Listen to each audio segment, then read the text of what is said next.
নমস্কার দর্শক বন্ধুরা, ওয়ান্ডার ভিশনের সাথে কেনিয়ার অ্যাম্বোসেলি ন্যাশনাল পার্ক ভ্রমণের এই ভিডিওতে সবাইকে স্বাগত জানাই। আজ আমাদের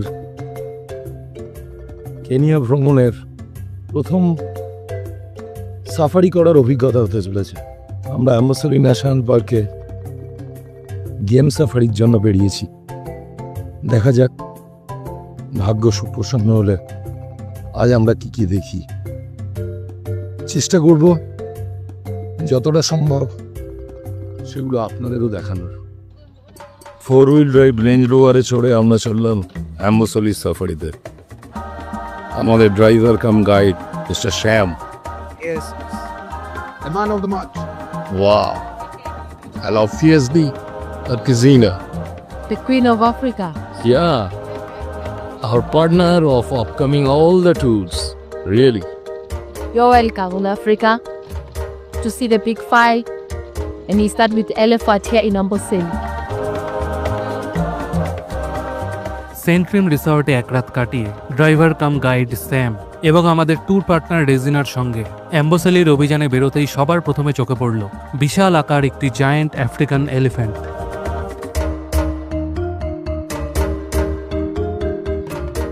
সকালবেলায় অ্যাম্বোসেলিতে গজরাজের সঙ্গে দেখা,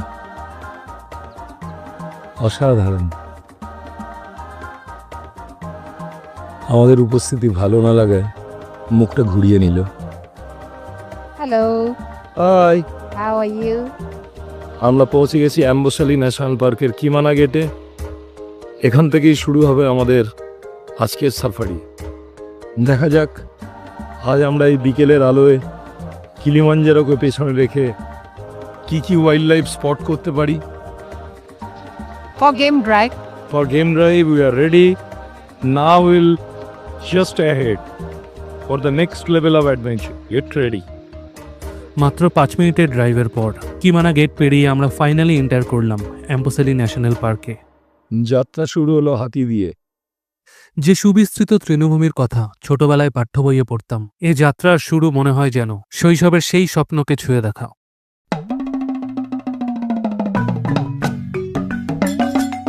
কিছুটা এগোতেই চোখে পড়ল একদল উট পাখি, গম্ভীর রাজসিক।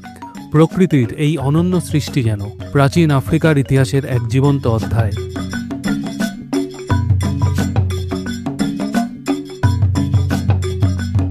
এরপর চোখে পড়ল একদল টমসন্স গাজেল, সাদা কালো ডোরা ও চকচকে চোখে।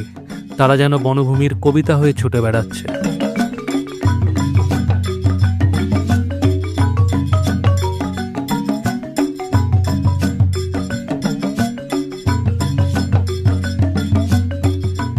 সাধারণ অভিজ্ঞতা। No why they are called the secretary of parks. Secretary ward. No why they are called the secretary of parks.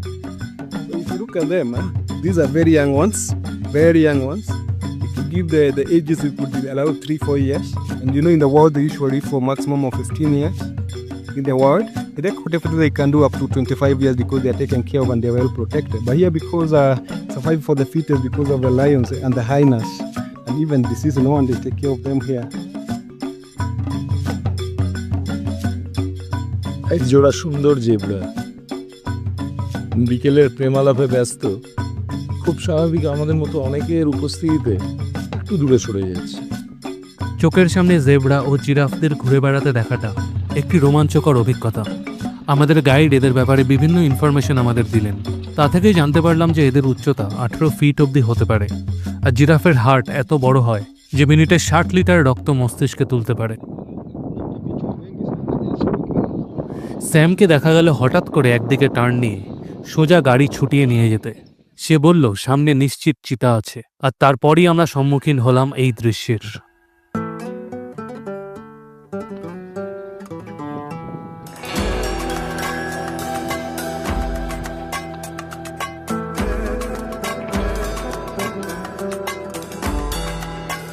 অ্যাম্বোসেলির প্রান্তরে ছোট ছোট চিতা ভাই বোনদের খুনসুটি।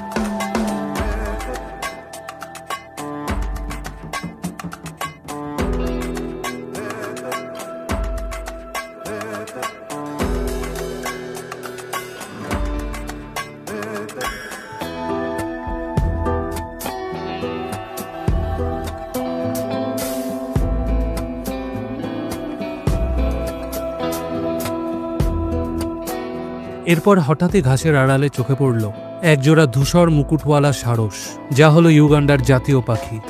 অ্যাম্বোসেলি ন্যাশনাল পার্ক কেনিয়ার এক বিস্ময় ভূমি। তানজানিয়ার সীমানায় অবস্থিত এই পার্ক থেকে চোখে পড়ে আফ্রিকার শ্রেষ্ঠ শিখর মাউন্ট কিলিমাঞ্জারো। মাত্র ৩৯২ বর্গ কিলোমিটার এলাকা হলেও প্রকৃতির বৈচিত্র্যে এটি একটি অনন্য রত্ন।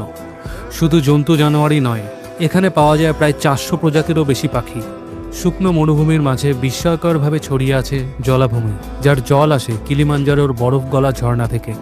এই পার্ক শুধু বন্যজীবনের আবাসস্থল নয়, এ এক জীবন্ত চিত্রপট, আফ্রিকার প্রাণ এবং প্রাচীনতার ক্যানভাস।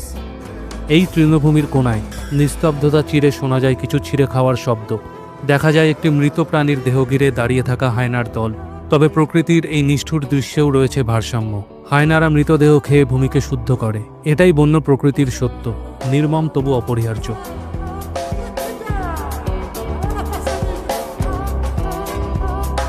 এরই সাথে দিনের শেষ, সূর্য ধীরে ধীরে পশ্চিমে ঢলে পড়ছে। আমরাও ফিরছি ঠিক যেমন করে বনের প্রাণীরাও ফিরছে নিজেদের গোপন আশ্রয়ে। পথের ধারে দেখা গেল কিছু হাতি, দিনের শেষ আলোয় তারাও কাদার স্নান নিচ্ছে।